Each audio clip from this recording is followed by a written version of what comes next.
यार मैं आपको बता दूं कि हमारी दो घोड़ियां, एक का नाम है अप्सरा और दूसरी का नाम है कुंदन, ये दोनों तैयार हैं घोड़ों से कवर होने के लिए। यानी कि ये दोनों अपनी पीढ़ियां बढ़ाने के लिए बिल्कुल तैयार हैं। अब मेरी समझ में ये नहीं आ रहा कि मैं अप्सरा को कौन से घोड़े से मिलवाऊं और कुंदन को कौन से घोड़े से मिलवाऊं। अप्सरा को मैं चाहता हूं कि मैं एक नुकरे घोड़े से मिलवाऊं, ताकि जैसे चेतिका हमारी इतनी अच्छी बच्ची बन रही है, इसी तरह से कोई हमारे पास या तो बच्चा आ जाए या बच्ची आ जाए, कोई दिक्कत नहीं है। अगर बच्चा आता है तो भी बहुत बढ़िया बात है, हम उसे पाल सकते हैं। बच्ची आती है तो उसे भी पालने में कोई दिक्कत नहीं है। बारी आती है कुंदन की। कुंदन के नीचे अभी एक बच्ची है और वो दोबारा से तैयार है, मतलब अपनी एक और बच्ची पैदा करने के लिए, अब से 11-12 महीने बाद। अब हमें जल्दी ही कोई फैसला करना पड़ेगा कि कुंदन और अप्सरा को हम मिलवाएं कौन कौन से घोड़े से। यार मेरे दिमाग में तो ये चले जा रहा है कि पंचकल्याण घोड़ा कहाँ है या जेड ब्लैक घोड़ा कहाँ है। हालांकि रफ्तार भी अच्छा घोड़ा है, लेकिन देखते हैं। पहले एक काम करते हैं, हम अप्सरा को थोड़ा सा चेक करते हैं कि वो ठीक है या नहीं है। उसके बाद कुंदन को भी चेक करते हैं, देखते हैं। रफ्तार को खोल के इनके पास लेकर जाएंगे और चेक करेंगे कि क्या ये प्रॉपर तरीके से ठीक है या नहीं है। दोस्तों मैं सोच रहा हूं कि मैं अपनी तीनों घोड़ियों को, सबसे पहली अप्सरा, दूसरी अभिनेत्री और तीसरी हमारी नई घोड़ी कुंदन, इन तीनों के बीच मैं चाल की रेस करवाना चाहता हूं। ये तीनों ही घोड़ी बिल्कुल फिट हैं, एक्टिव हैं और तीनों चालबाज हैं। हालांकि घोड़ी भी हमारे पास हैं, लेकिन मैं चाहता हूं कि अपने फार्म की तीनों घोड़ियों की एक साथ रेस कराऊं, क्योंकि आज तक हमें ये नहीं पता कि अप्सरा ज्यादा बढ़िया चलती है या फिर अभिनेत्री बहुत बढ़िया चलती है या फिर ये हमारी कुंदन बढ़िया चलती है। लेकिन तीनों ये चलती हैं, इतना जरूर पता है। और देखते हैं कि इन तीनों की जब हम चालबाजी की रेस कराते हैं तो जीतती कौन सी है। तो सबसे पहले रफ्तार को अप्सरा से मिलाकर देखते हैं कि दोनों का रिएक्शन क्या होता है। वैसे अप्सरा बहुत शांत और सीधी घोड़ी है, लेकिन जब से वो माँ बनी है तब से उसके अंदर थोड़ा तीखापन आ गया है, वो थोड़ा सा चिढ़ जाती है।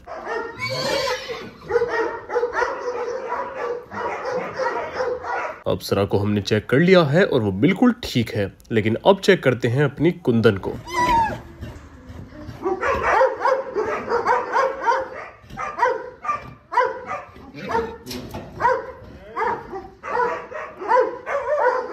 इन दोनों का इतना प्यारा और शांत स्वभाव देखकर मेरा ही मन कर रहा है कि क्यों ना इन दोनों का एक बच्चा हो जाए। देखते हैं कि हमारा इस पर क्या फैसला बनता है। रही बात अप्सरा की, अप्सरा को हम चाहते हैं कि एक नुकरे घोड़े से ही मिलवाएं, जो कि हमारे पास फिलहाल नहीं है, हमें कहीं बाहर ही जाना पड़ेगा। यार कुंदन दूध भी पी लेती है, पानी भी पीती है, लेकिन इसकी बच्ची ना ही अभी तो बाहर से दूध पीने लगी है और ना पानी पीती है। लगट जा, ये बस अपनी माँ का दूध और थोड़ा बहुत चारा खाती है और कुछ नहीं। रफ्तार का मुझे एक डर और भी है। मैं चाहता हूँ कि रफ्तार हमेशा से इतना ही सीधा रहे, लेकिन बाप बनने के बाद ये न जाने इतना सीधा रहेगा या नहीं। दोस्तों अभी 2 से 3 दिन पहले मेरे पास एक फोटो आई है और इस फोटो को देखकर मुझे बहुत ही ज्यादा अफसोस, बड़ा दुख हुआ है। मैं आपको इस फोटो में दिए गए पैम्पलेट को एक बार पढ़कर दिखाता हूँ। एक फैमिली ने एक बिल्ला पाला हुआ था और उनका वो बिल्ला किसी कारणवश उनसे छूटकर भाग गया है। मैं एक बार आपको ठीक तरीके से पढ़कर बताता हूं। इसमें लिखा हुआ है कि हमारा प्यारा बिलाऊ, उसका नाम बिल्लू है, जो हमें अपने बच्चे से भी ज्यादा प्यारा है। ये बहुत प्यारी बात लिखी है इन्होंने। इस पैम्पलेट पर उन्होंने उसकी फोटो भी छापी हुई है। एड्रेस बताया हुआ है सिंभावली मील रेलवे क्रॉसिंग व नवादा गांव कला के बीच इंडियन ऑयल पेट्रोल पंप वाले मोड़ पर 12 मार्च 5 बजे 12 मार्च की शाम को 5 बजे नहर के किनारे गुम हुआ है। इन्होंने बताया है कि वो बहुत शर्मीला और डरपोक है। अच्छा, इन्होंने एक बात और भी लिखी है कि अगर वो आपको नजर आता है तो आप उसे पकड़ने या जोर से चिल्लाने का प्रयास ना करें, क्योंकि वो डर कर भाग भी सकता है। वो इसी तरह का उसका कुछ स्वभाव है कि अगर उसे ज्यादा जबरदस्ती, अगर फोर्सफुली उसे पकड़ने की कोशिश करेंगे तो वो डर कर भयभीत होकर भाग जाएगा। इन्होंने लिखा है कि अगर पकड़ने की कोशिश भी कर रहे हैं तो धीरे धीरे उसके पास जाएं, वरना आप इनके दिए गए नंबर पर इन्हें कॉल करें। सबसे बड़ी बात इन्होंने लिखी है कि जीवित या मृत, यानी कि या तो जिंदा या मुर्दा, आप किसी भी हालत में इन्हें वो बिल्ला सौंप दें, किसी भी तरीके से। और दोस्तों ऐसा करने के लिए ये आप लोगों को आपकी मेहनत का इनाम भी देंगे। इनाम है 10,000 रुपए। यार ये चीज सुनकर मुझे तो बहुत ज्यादा अच्छा लगा है कि एक बिल्ला है जो कि किसी का खो गया और वो उससे इतना प्यार करते हैं कि किसी भी हालत में वो उसे अपने पास चाहते हैं, चाहे जिंदा हो चाहे मृत्यु हो। यार अब एक काम करते हैं, ये सब कुछ देखकर मेरा मन है कि मैं इन भाई से मिलूं और इनसे बात करूं, क्योंकि सिंभावली जहां भी इन्होंने एड्रेस बताया है ना, ये अपने घर से ज्यादा दूर नहीं है। तो एक बार इनको कॉल करके इनसे बात करते हैं कि क्या क्या हुआ था एक्चुअल में। और फिर देखते हैं कि क्या इनका कहना है। दोस्तों मुझे अभी भी पता लगा है जिन भाई को मैंने कॉल की है वो मेरे घर से ज्यादा दूर नहीं रहते। अब एक काम करते हैं, उनको अपने पास बुलाते हैं और उनसे बातचीत करते हैं।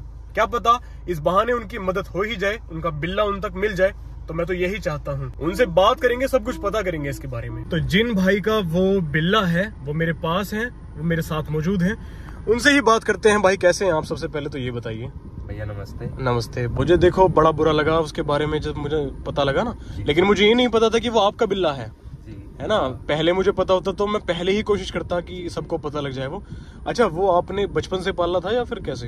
हाँ जी, वो मेरा नाम अर्जुन सिंह राणा है। अच्छा। और मेरा जो बिल्ला है वो बचपन से, हम उसको खरीद के तो नहीं लाए थे। अच्छा अच्छा। वो अपने आप ही हमारे घर पे आ गया था।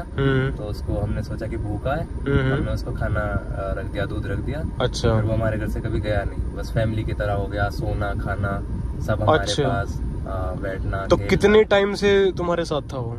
2.5 साल का है वो, बचपन से ही हमारे साथ है। लगभग वो ऐसे आया था कि वो 15-20 दिन का मुश्किल से होगा। अच्छा, हमारे पास। तो एक कुल मिलाकर कह सकते हैं 2.5 साल का ही। हाँ जी। अच्छा, उससे लगाव 2.5 साल से आपको है। तो कहाँ पर हुआ, क्या क्या था एक्चुअली में ये बताओ। जैसे आपके साथ वो था, कैसे कैसे गायब हुआ? हम उसको हमेशा अपने साथ, क्योंकि यहाँ पे तो हमारे साथ कोई है नहीं जो उसको खाना दे दे। अच्छा। तो हम उसको हमेशा ही अपने साथ कैरी करते थे। हम उसको इस बार भी, मतलब होली दिवाली कोई भी त्योहार अपने गांव जाते थे तो हमारे साथ ही जाता था। तो इस बार भी हम उसको ऐसे ही लेके जा रहे थे। तो क्या हुआ कि उसके पट्टा बंधा हुआ था और बाइक से जा रहे थे। तो अचानक से एक साथ एक हमारे सामने आके बाइक रुकी, कुछ वैसा माहौल हुआ रश का सा। अच्छा। और वो उसके बैग था जिसमें वो था, उसमें से वो जंप कर गया। अच्छा, एकदम चौंक कर, थोड़ा डर गया, झटका लगा उसे, डर के वो जंप कर गया। और वो पट्टा भी इतनी तेज उसने, मतलब कि जो है जर्क आया कि पट्टा भी उसमें से निकल गया, गले में से। अच्छा अच्छा अच्छा। और फिर वो भाग गया। और कैट्स का थोड़ा सा नेचर भी ऐसा ही होता है कि जब बाहर वो हमें मतलब दिख भी गया है, उसके बाद हमें 2 दिन उसको स्पॉट कर चुके हैं। और उसके बाद भी वो हमारे बुलाने पर भी नहीं आ रहा, क्योंकि वो बहुत ज्यादा घबराया हुआ है।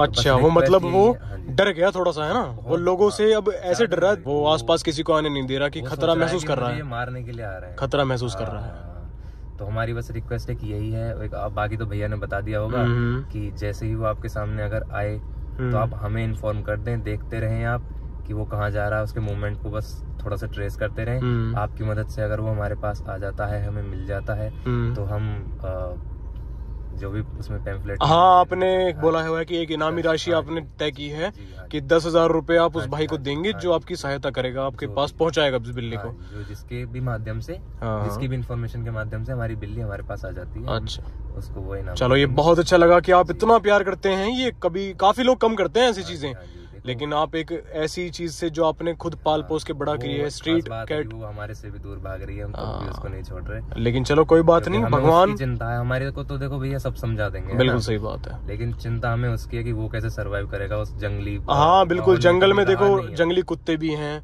और भी बहुत सी चीजें हैं। तो कोशिश ये करनी चाहिए हमें भी कि वो आपको मिल जाए।